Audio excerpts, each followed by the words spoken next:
Citra, the Broken Animatronic. In 1998, a small family pizza place opened a new animatronic named Citra.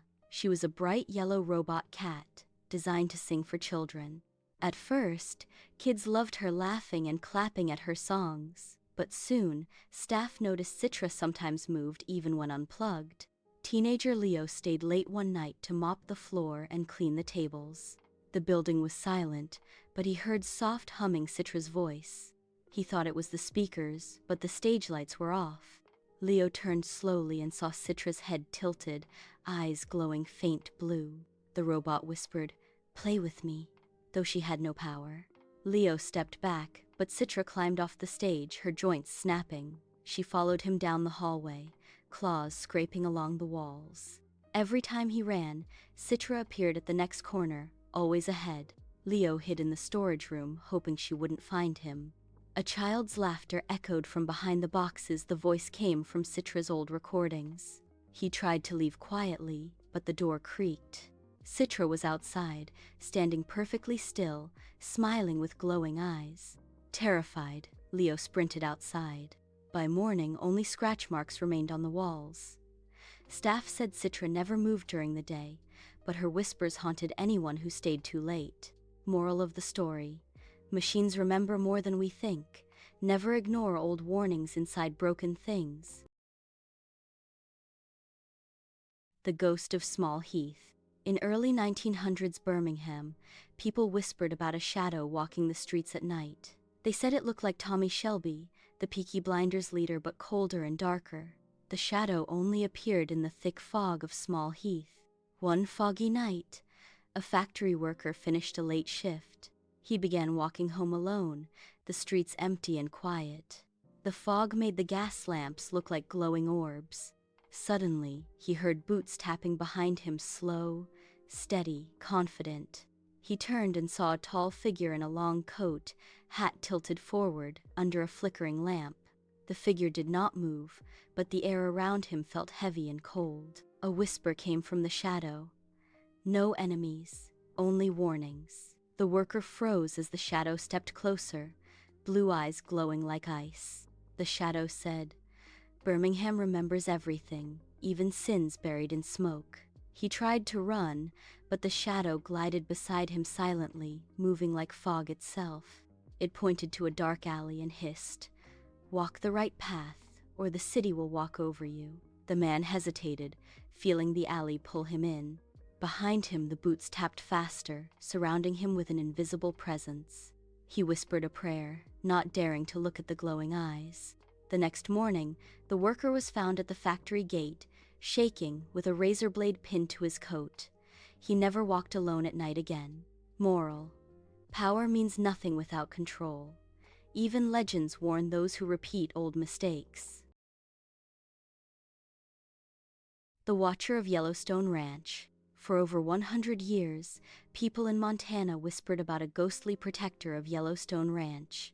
They said he looked like John Dutton, the legendary ranch owner, tall, calm, and dangerous. Cowboys claimed to see him riding a dark horse along the fence lines at sunset. One night, a young ranch hand decided to explore the old barn alone. The wind howled outside, sounding like something alive. The horses refused to go near the barn door, stamping nervously. Inside, he saw boot prints in the dust, fresh ones, though no one had entered. A deep voice echoed behind him. "This land remembers every betrayal." He spun around, but no one was there, only a faint silhouette wearing a cowboy hat. The air grew thick and smelled like smoke from an ancient wildfire. The lights flickered, shadows dancing across the old wooden beams. The shadow stepped forward slowly, eyes glowing like amber in the dark. It whispered, "Protect what's yours, or the land will take it back itself." The barn seemed to stretch endlessly, making it hard for him to find the exit. Every step he took echoed loudly, though no one else was in the barn. A cold wind blew through, and the faint sound of hooves grew louder around him. Panicked, he stumbled outside, falling to the ground. The next morning, he woke beside the barn, with a burned brand mark in the dirt, a warning from the Watcher. Moral of the story: respect the land you stand on. Nature and history always demand loyalty. the ghost of Chicago's Kingpin. In 1932 Chicago, people whispered that Al Capone's shadow never truly left the city. Even after his fall, strange stories spread about a figure walking near old speakeasies. Cab drivers claimed they sometimes saw a man in a long coat under flickering streetlights. His hat was always tilted low, hiding his face in shadow. One night, a young delivery boy took a shortcut through a closed alley near an old club. He heard soft jazz music, though the building had been silent for decades. Curious, he peeked inside and saw dusty tables set as if a party were still happening. A deep, cold voice spoke behind him. "Nobody leaves a deal unfinished." The boy spun around and saw a figure polishing a silver pocket watch. The man's face was blurry, like smoke, but his sharp smile sent shivers down the boy's spine. The alley lights flickered wildly as the figure tapped his cane on the ground. Shadows stretched and twisted around the boy, making the walls feel alive. The ghost whispered again, "Chicago remembers. Every choice, every price." The boy's heart raced as the music grew louder, echoing in empty space. He tried to run, but the alley seemed longer than before, twisting like a maze. Each step he took echoed, as if the ghost followed silently, counting them. When he blinked, the figure vanished, leaving only a single old 1,920 coin on the ground. The boy picked it up, trembling, knowing he had glimpsed history that never truly dies. Pablo Escobar, the Rooftop Execution. In the 1980s, Pablo Escobar ruled Colombia with fear and violence. Everyone feared him: rivals, government officials, even his own men. One night, Escobar captured a rival gangster in Medellin. The rooftop of an abandoned building became the place for punishment. Below, the city was dark, but distant car lights glimmered. The captured man was forced to kneel at the edge, terrified. Escobar's bodyguards stood silently, knowing any mistake could cost them. A cold wind blew, carrying faint screams and whispers from the city. Escobar stared into the man's eyes, cold and unforgiving. The victim trembled, feeling all his life flash before him. Escobar whispered, "Let this be a warning to all who cross me." He raised his gun, steady and calm, showing no mercy. The shot rang out, echoing through empty streets like a scream. The gangster fell, leaving silence in the night. Bodyguards shivered, remembering who truly held power. Rumors spread quickly any betrayal could lead to a death like that. From that night, fear became Escobar's tool, stronger than weapons. His legend of cruelty haunted the city long after, a warning everyone remembered. Moral of the story: absolute power breeds fear. Cruelty may protect you, but it leaves a legacy that haunts everyone. Tony Soprano, the dark side of power. Tony Soprano was a powerful mob boss in New Jersey, feared by everyone. To outsiders, he seemed calm, a loving father and businessman. But his enemies knew his real side, ruthless and unpredictable. One night, a rival tried to cheat Tony during a secret deal. Tony invited him to his mansion. The lights dimmed, shadows stretching. The rival entered, thinking it was just a simple meeting. Tony's men silently surrounded him, weapons ready. The air grew heavy, filled with tension and quiet threats. Tony calmly sipped his drink, watching the rival's every move. The rival's hands shook as fear crept in. Tony whispered slowly, "Loyalty is everything. Betrayal is death." Suddenly, chaos erupted. Men lunged forward, knives and guns flashing. The rival never had a chance to speak or escape. Silence returned, but Tony's cold gaze pierced the room. His men looked at him, understanding the deadly lesson. Word spread quickly. Crossing Tony meant disappearing without a trace. Even allies remembered the fear, obeying quietly to survive. Tony remained powerful, but his shadow of cruelty haunted everyone around him. Moral: power can protect, but fear and cruelty leave a shadow that never fades. The Three-Tailed Fox, Chernobyl. After the Chernobyl disaster, the exclusion zone was abandoned and silent. Locals whispered about strange creatures born from radiation. One legend told of a fox with 3 tails, glowing eyes, and unnatural speed. The fox only appeared at night, moving faster than any normal animal. One evening, a group of explorers entered the zone, cameras ready. The wind was cold, carrying the smell of rust and decay. They noticed shadows moving too fast to be normal. Suddenly, the fox appeared, 3 tails flicking like fire in the darkness. The explorers tried to follow, but it vanished and reappeared behind them. A low growling hum filled their minds, making their hearts pound. One explorer reached out and touched the fox. His hand burned, glowing faint green from the contact. The fox leapt toward the abandoned reactor, disappearing into the glowing ruins. The explorers stumbled backward, terrified, as whispers filled the wind. "Leave, or join the radiation," the voices seemed to say. They ran through the empty streets, hearing the fox's glowing eyes behind them. No one stayed in the zone too long after that night.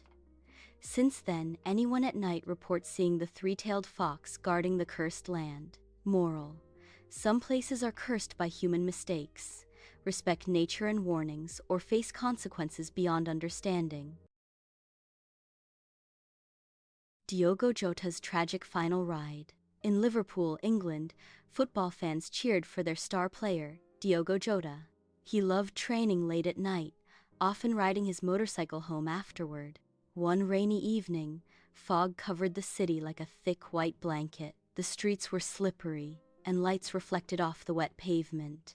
Diogo started riding, feeling the wind and rain sting his face. Headlights flickered in the mist, and shadows moved strangely beside him. Suddenly, a dark figure appeared in front of him. Diogo swerved sharply to avoid it, losing control of the bike. The motorcycle crashed into a lamppost, throwing him high into the air. Friends and fans ran to the scene, shouting his name. But when they reached the wreck, he was gone. No body, no blood. Only his helmet lay on the wet pavement, cracked and twisted. Locals whispered that his spirit now rides Liverpool streets at night. They say a motorcycle engine roars at midnight with no one on the bike. A shadowy figure in red can be seen speeding through the fog. Anyone who tries to follow the sound finds only cold mist behind them. The legend grew, warning people that even heroes can vanish suddenly. Fans leave flowers near lampposts on rainy nights, hoping to honor his lost ride. Moral: life is fragile. Even the greatest talents can be lost in a single moment. Always respect caution, speed, and the road. Robin Westman, The Minneapolis Horror. In Minneapolis, August 2025, the morning at Annunciation Catholic Church began quietly. Children gathered for Mass. Teachers and families watched over them.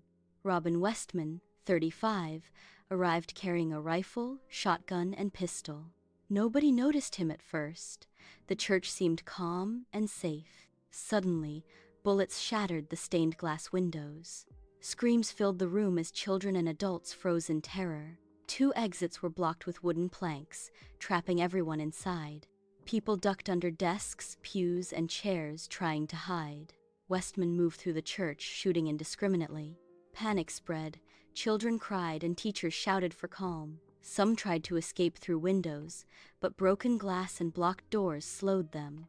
Westman's social media later showed disturbing posts about hatred and admiration for mass shooters. His upbringing in a strict Catholic household surprised many locals, especially since some family members worked at the church. After killing 2 children and injuring many, Westman fled the sanctuary. Outside, in the parking lot, he died by suicide, leaving behind chaos and terror. First responders arrived to tend the injured and recover the victims. Investigators later said his mind was filled with pure, indiscriminate hate, a chilling reminder of unchecked darkness. The tragedy left the community shaken, teaching that hatred and obsession can destroy innocent lives. Extermination 3, 28 years. Later, 28 years had passed since the infamous extermination event. The world believed the horrors had ended long ago. Forests and abandoned towns lay quiet, covered in dust and memories. Scientists grew curious, wanting to study the area and understand the catastrophe. A small team of researchers arrived, carrying cameras, flashlights, and protective gear. The moment they stepped into the ruins, an eerie silence swallowed them.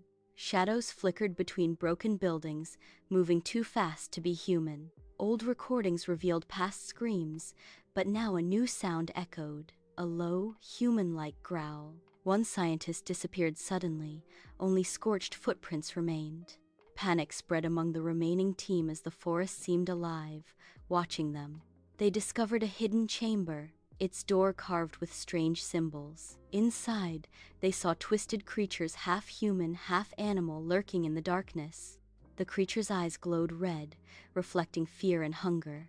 Whispers from the past echoed through the chamber, chilling the researchers to the bone. The monsters attacked suddenly, moving faster than any human could. Screams filled the air as the team scattered, trying to survive. Only one researcher escaped, running through the forest, terrified, clutching a camera. Outside, he realized the truth.